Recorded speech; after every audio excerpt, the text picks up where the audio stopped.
L'offre « généreuse » de Vladimir Poutine n'est plus sur la table après l'invasion de la région russe de Koursk par l'Ukraine, a déclaré un responsable du Kremlin. Pendant ce temps, le ministre lituanien de la Défense, Laurynas Kasčiūnas, a déclaré que la Russie déplaçait des troupes de Kaliningrad à Koursk.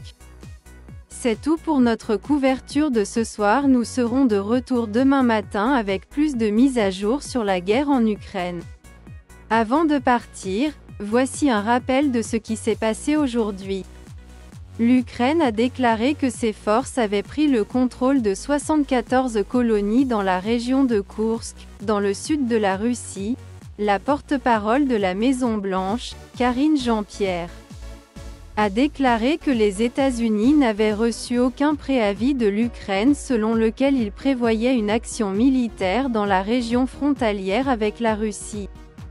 Le ministre lituanien de la Défense, Laurynas Kasčiūnas, a déclaré que la Russie déplaçait des troupes de son enclave balte de Kaliningrad vers la région de Koursk, dans le sud.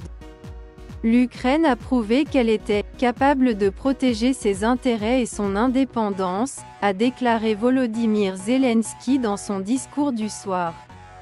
La Russie a convoqué un haut diplomate moldave pour exprimer sa « grave préoccupation » au sujet des informations selon lesquelles des avions de combat F-16 fournis par l'Occident à l'Ukraine seraient basés en Moldavie. La Russie a critiqué les alliés occidentaux de l'Ukraine et a déclaré qu'ils n'avaient pas condamné l'invasion de Kiev dans la région russe de Koursk. L'origine de l'incendie de la centrale nucléaire de Zaporijjia n'est toujours pas connue. AIEA, l'Agence internationale de l'énergie atomique, AIEA, a déclaré que les preuves continuent d'indiquer que l'incendie d'hier à la centrale nucléaire de Zaporijjia sous contrôle russe en Ukraine n'a pas commencé à la base de la tour de refroidissement ou par un objet étranger. Les preuves recueillies renforcent notre conclusion selon laquelle l'incendie principal semble peu probable à la base de la tour de refroidissement, a déclaré l'AIEA citant son directeur, Rafael Mariano Grossi, dans un communiqué. L'AIEA a déclaré que « des objets ou des matériaux étrangers étaient visibles » dans la tour endommagée. La direction russe de la centrale a déclaré à l'AIEA que la tour pourrait devoir être démantelée, a déclaré l'AIEA. Pour le contexte, hier, un incendie s'est déclaré à la centrale occupée par la Russie et Moscou et Kiev se sont mutuellement accusés de l'incendie, qui a depuis été éteint. L'AIEA a déclaré que ses experts sur place avaient vu une « épaisse fumée noire » provenant de la zone nord-ouest de la centrale, après avoir entendu plusieurs explosions. Un responsable russe avait alors déclaré que la tour de refroidissement de la centrale pourrait devoir être remplacée. La Russie critique ses alliés occidentaux pour leur silence sur l'attaque de Koursk. La Russie a critiqué les alliés occidentaux de l'Ukraine et a déclaré qu'ils n'avaient pas condamné l'invasion de Kiev dans la région russe de Koursk.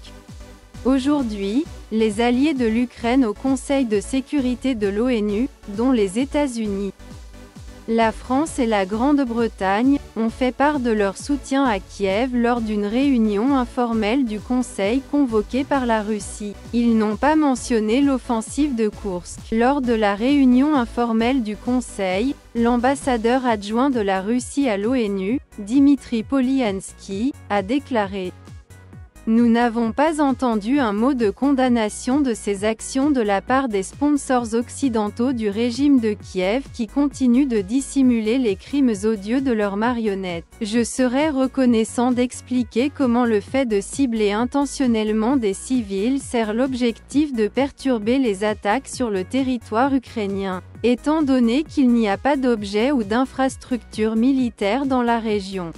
Au cours de la réunion informelle du Conseil, des diplomates américains, britanniques et français ont énuméré les accusations contre la Russie de violation du droit international humanitaire et des droits de l'homme en Ukraine. Il ne fait aucun doute que le pays a commis de nombreuses atrocités bien documentées, y compris des crimes de guerre et des crimes contre l'humanité, sur le territoire souverain de l'Ukraine, a déclaré le diplomate américain Caleb Pinn.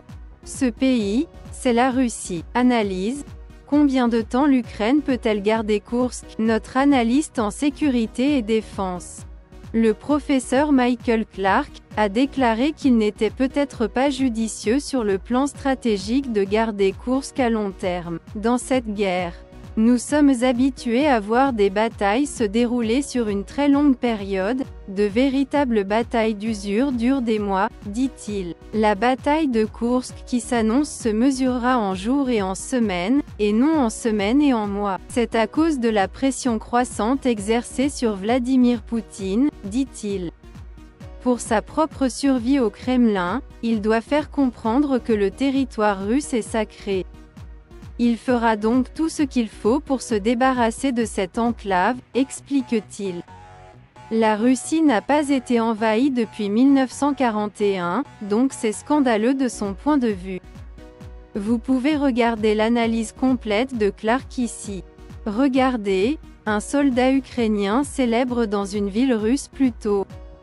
Nous vous avons apporté les commentaires du commandant de l'armée ukrainienne, Oleksandr Syrsky, qui a déclaré que l'Ukraine contrôlait désormais 74 colonies dans la région de Koursk. Les troupes ukrainiennes ont continué à avancer, prenant le contrôle de plus de 15 miles carrés de territoire au cours des dernières 24 heures, a-t-il déclaré. Environ 121 000 personnes ont été évacuées de Koursk ou ont fui les zones touchées par les combats par leurs propres moyens, selon les responsables russes. Cette vidéo montre un soldat ukrainien célébrant l'invasion de la région de Koursk par l'Ukraine. Poutine retire son offre généreuse. Après l'invasion des régions russes par l'Ukraine, l'offre de paix, généreuse, de Vladimir Poutine n'est plus sur la table, après l'invasion de la région frontalière russe de Koursk par l'Ukraine, a déclaré un responsable du Kremlin. Dmitry Polyansky, l'envoyé adjoint de la Russie auprès de l'ONU, a déclaré aujourd'hui lors d'une réunion au siège de l'organisation, en juin. La Russie a fait une offre généreuse à l'Ukraine, mais il y a une semaine, le régime de Zelensky a choisi l'escalade en lançant une attaque contre la région de Koursk. Il a ajouté que l'offre n'était plus sur la table. C'est une décision que l'Ukraine regrettera plus tard, a-t-il ajouté. Pour le contexte, la Russie a déclaré cette année qu'elle serait prête à des pourparlers de paix, demain, si les troupes ukrainiennes se retiraient des régions de Zaporijia, Kherson, Donetsk et Louhansk, et si l'Ukraine renonçait à son projet d'adhésion à l'OTAN. Si l'Ukraine acceptait, M. Poutine a déclaré que la Russie cesserait le feu et entamerait des négociations. Mais l'Ukraine, l'OTAN et le Pentagone l'ont rejeté, l'un des conseillers de Volodymyr Zelensky qualifiant l'offre de « totale imposture ». Les responsables ukrainiens sont restés muets sur l'opération de Koursk, mais sur Telegram, des images de différentes unités offrent un bref aperçu de qui est impliqué et où il se trouve en Russie. Des images géolocalisées publiées en ligne au cours des 2 derniers jours montrent des unités ukrainiennes à Soudja et Darino dans la région de Koursk près de la frontière de la Russie avec l'Ukraine.